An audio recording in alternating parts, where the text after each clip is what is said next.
and welcome back to Fantasy Knits, a traveling knitter.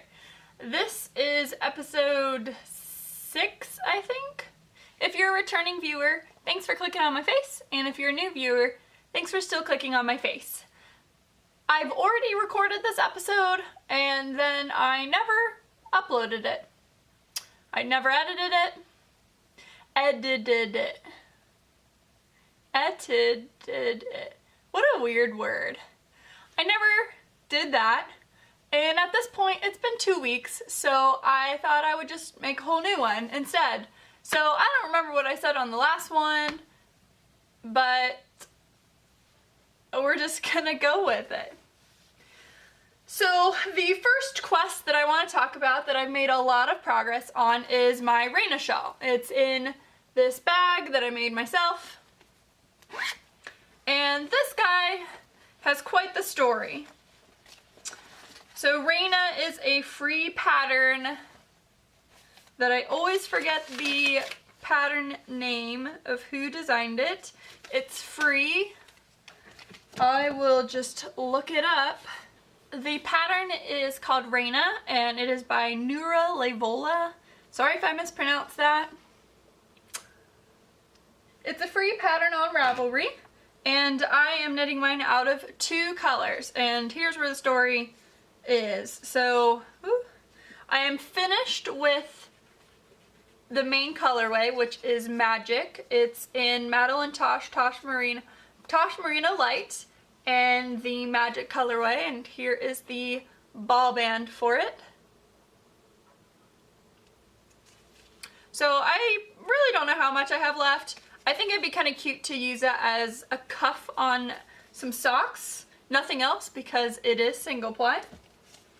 And the other yarn is Manos del Uruguy Milo, which is merino linen, and it's in the colorway 27. And it looks like this. So it is a very dark gray, almost black, but more towards gray. And I've attached it to the end, and I'm doing another repeat of the pattern.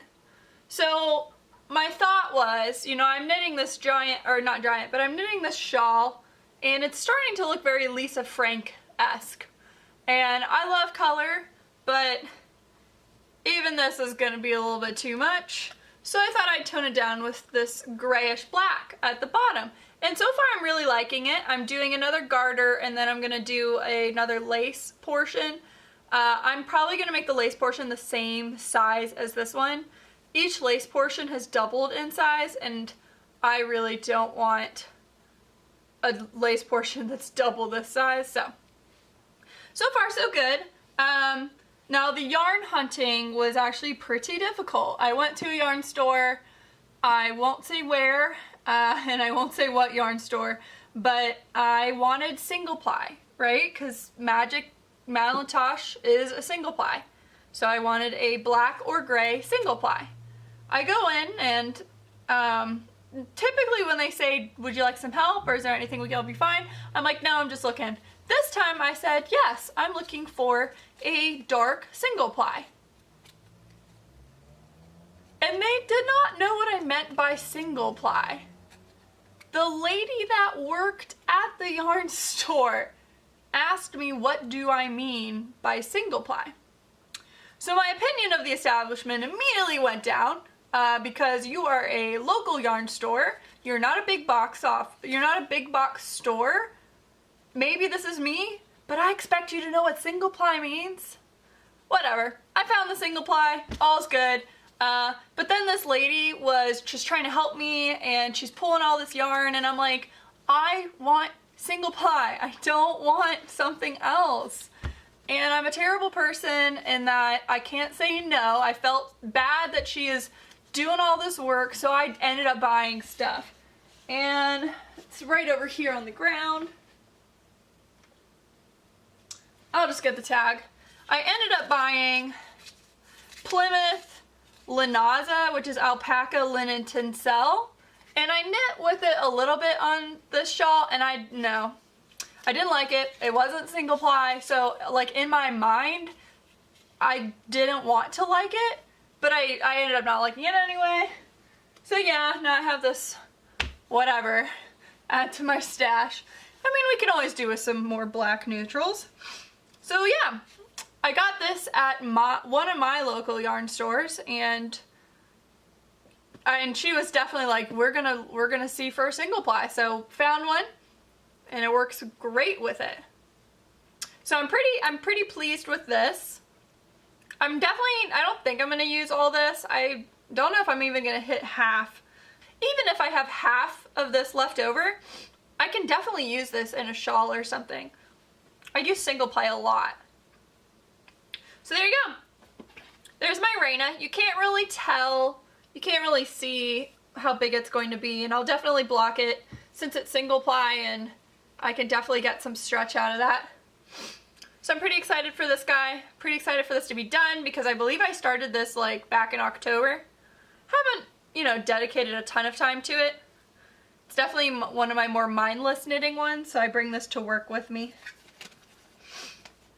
Today it was just way too hot. I was trying to knit outside, but I think it was 85 in the sun. So I lasted maybe 20 minutes and then I came back inside. My next quest that I'm on are what was supposed to be my June socks. I just have to admit that I can't knit socks in a month. I'm not a monogamous knitter. I always have at least 2 projects going on, and I'm a huge reader, so reading actually takes up some of my knitting time.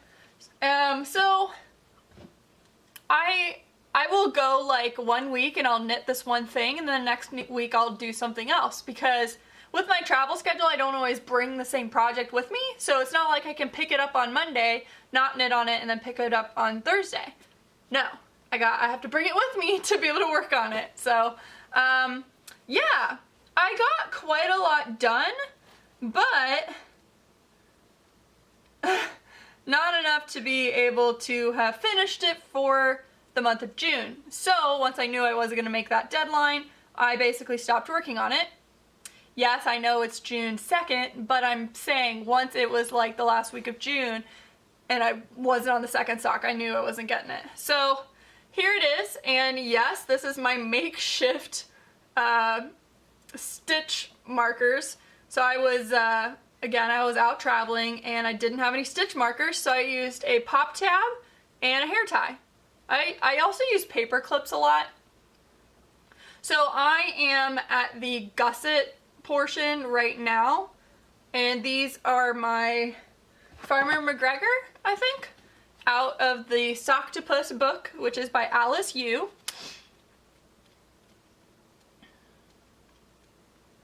Yep, Farmer McGregor, which is this really cool designed sock. It looks very intricate, and after a while it just becomes second nature. It's super easy. So there it is. I think it looks really good. Now, I was knitting and following the instructions in here, and apparently there's an errata, so they have you do 4 times. It's a 16 round repeat, and they have you do it 4 times and then do round 1 through 11. Well, in the errata it says you don't need to do the 1 through 11. I did, so I'm actually kind of concerned that I'm going to run out of yarn. I only have this much left, and I still have the whole foot to do. So I think I might switch and do the toes in a green or a brown color. Just, we'll see. Maybe I'll weigh this with my non-existent scale. We'll see. So yeah, there are my socks. I'm pretty excited. They look really cool.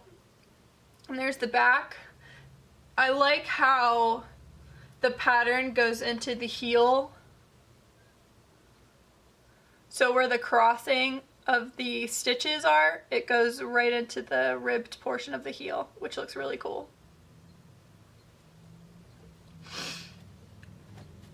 And that is in my Minnie Mouse project bag that I also made myself. And this is knit out of KnitPicks Hawthorne Fingering in the Laurelhurst colorway, which is an 80% superwash fine Highland wool and 20% nylon. 357 yards.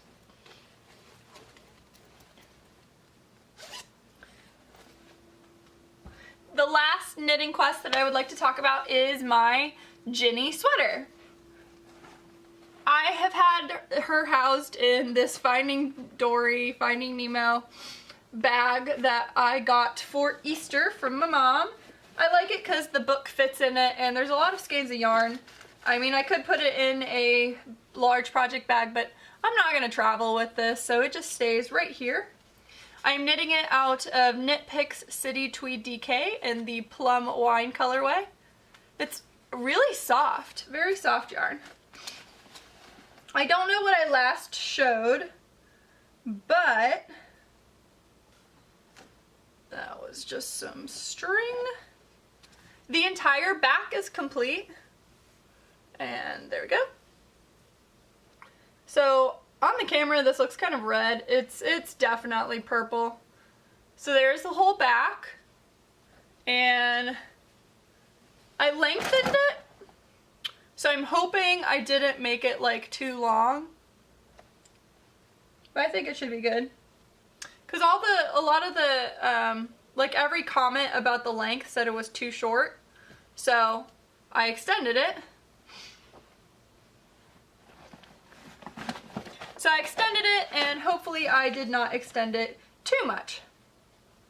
Now I am on the left front, left or right, I forget which one, and I watched a movie yesterday, Beauty and the Beast, with Emma Watson, and you would think I'd have gotten more done. I literally only got the ribbing pieces right here done because I just don't understand this pattern.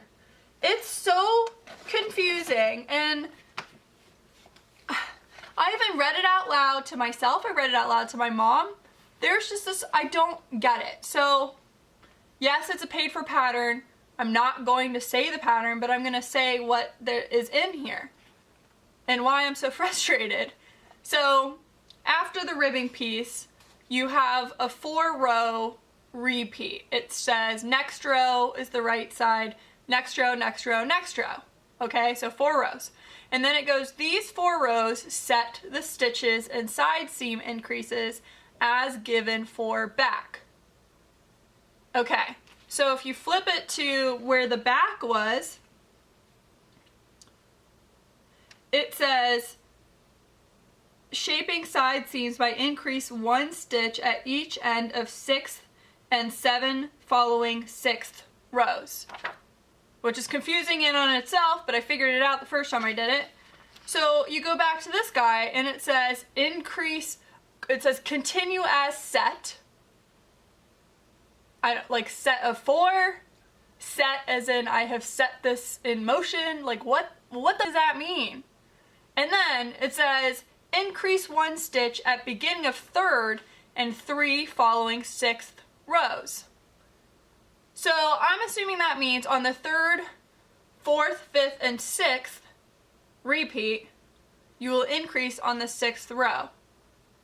The pattern only has 4 rows though. And it's the button band. So on the even rows, you have the button band. You wouldn't increase on the button band. That doesn't make any sense. So I'm utterly confused and irritated and frustrated, and I went through all the Ravelry notes, and there was someone that even said they were confused at this point, but then they didn't say what they did. They said, oh, I read some other notes on Ravelry and figured it out. I've read all the notes on Ravelry. I still can't figure it out. I think I'm just gonna make it up because it's literally like straight stockinette other than the button band. I feel like if I write down exactly what I do and then mirror it on the other side, it'll be fine. But it's still frustrating because like these books, they're like $20-something. Like $25. They're really nice, but why are the patterns written so, like, annoying? They're so frustrating to read. It just, I want to make this sweater. I want to make other sweaters. I have more of her books, and now I am just irritated that I legit have to write so many notes, keep track of everything whenever I make this. So as of right now, I'm not very happy with my Ginny pattern because it's so flippin' confusing. And maybe this isn't confusing to you. This is my first sweater that I've actually made that is not like a big tube type deal. So maybe this comes naturally to you. But that sentence is confusing. Like, why can't it just tell me, why can't it just say, repeat 6 times? No, it doesn't say that. You have to figure it out by this weird sentence of continue as set, increase 1 stitch at beginning of 3rd and 3 following 6th rows. When the sentence right above it says these 4 rows. I'm done ranting, but I'm not a happy camper. So there you go. There's Ginny. I will be so glad when she's complete. And I'm not ranking this pattern very high. So those are my 4 quests. I did not complete any this month. I was working on another pattern, which is a pattern designed by myself. So I've put some time into that, so I'm not going to show it. But the other thing I've been working on is a cross stitch. So here it is so far. It kind of looks like gibberish, but it's a little sign, and here's the actual pattern. And I'm gonna make this for my mom for her birthday. So it's very easy, very quick to make because it's basically all one color. But I already messed up, which is kind of frustrating because I did this so I wouldn't mess up, and then I did. I stitched just too far over here. So all of this is one strand, so I'm just gonna rip it out, and I'm actually gonna make my seam up again. So after I finish this guy, I was planning to rip this one out and then make it up, go up. So yeah, I don't know, maybe 3 hours I've put into it so far. I'm enjoying it, and then I will get a cute frame. Don't really know what color. Not sure if I'll do black or if I'll do a white frame or if I'll do a pop of color. Is there a designer on this? Design Works Crafts? I don't know. Do you do designers with cross stitches? It says at copyright Lillian Valley. I bought this at, I want to say I bought it at Michael's, I think. It wasn't very expensive. I think it was maybe $4 or $5, so I think it'll be cute. Now, the next segment is Smaug's Trove, and I don't remember what I showed in the last episode that never saw the light of day, so I'm just going to show you one designer or dyer that I purchased from, and that is Northbound Knitting. So at work, we have these tests you can take, and they're certifications. So there are 16 total, but you know, not every person does not know all those 16 certs. So they're things that I don't train at all. So stuff that I have no clue on. But I finished my certification group, which is 4 certs, and that gave me a like double bonus, double pay increase, because you get one for passing the cert and then you get another one for being a group specialist, so your title changes when you pass them. So I got basically a raise, and with that raise I decided to buy some yarn. So I purchased this one, and it is called Papyrus. It is in her superwash merino fingering, which is 100% superwash merino. Duh. It's about 400 yards, and it is a beautiful kind of ochre colorway, a very light sand tan. It's beautiful. And it has almost like a very light, more brownish mauve up here. Really pretty. And then in the same weight, I got Metallurgy, which I think must be popular, or she did a line or something on, because there were kits you could buy for Metallurgy. It is gray with some rust colors and a little pop of blue. Love this guy. But the color I kept going back to was called Abalone. And yes, I bought a sweater's quantity worth of it. It's in her MCN DK. So it's superwash merino, 80%, 10% cashmere, and 10% nylon. And boy is it soft. It's a cool gray. Yep, that smells like dyed yarn. It's a cool gray with a dusty clay pink color. I can't wait. I have a couple pattern ideas in my head from when I was looking, but I knew that I wanted to do some sort of DK weight cardigan or sweater. So that's what this guy's gonna be. Pretty excited for that. I have a couple of, Lisa Much is the designer or dyer behind Northbound Knitting. I have a couple of her patterns, but I've never actually knit anything with her patterns, and I had never tried her yarn out, so I decided that I needed to grab some. And obviously if you buy a skein of yarn, you probably need to buy more because of shipping. That's all I have for the crafty knitting segment. This is going to be a shorter episode, which just makes it easier for me to edit. Actually, it's going to be a very, very short episode. The last segment of my podcast is called A Novel Idea, and that is where I give you a suggestion for a book that I really liked. The book for this episode is The Forgotten Legion by Ben Kane. It's a historical fiction, and it is the first in a series, The Forgotten Legion's Chronicles. So, number 1.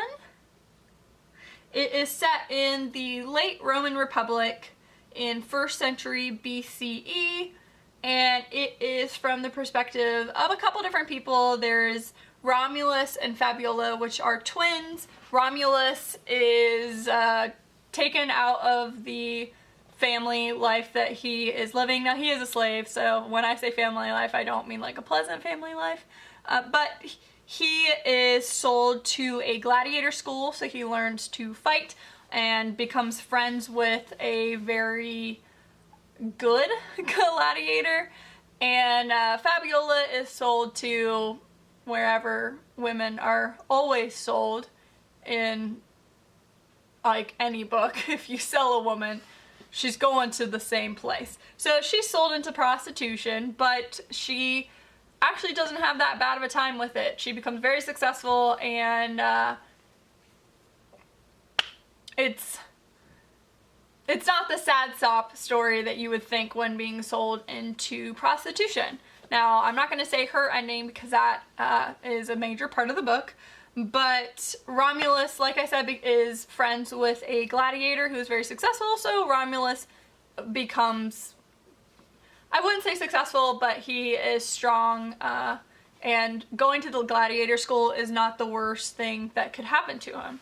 Now, events take place, and they have to leave the school, and this is when it gets into spoilery things, so I won't really talk too much else about it, but I really, really enjoyed it.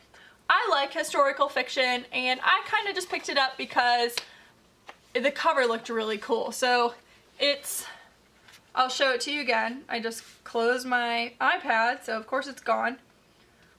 It looks like a painting, right? So I thought that looked really cool. And all of his other books blurbed this one, so I figured I would start with this one, and I really liked it. Now, there's a creepy torture scene in it, that was just so interesting, and it's based off of a true torture. So he read about it, or I don't know if it was famous. I'd never heard of it, and it really struck me in the book.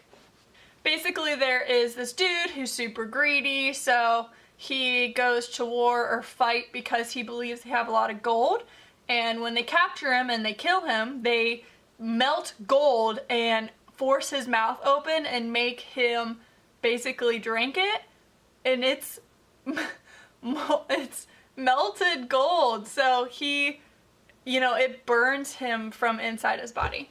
I thought that was super unique and really different, and also like really cringy and gross, but I thought it was cool, something unique to the story.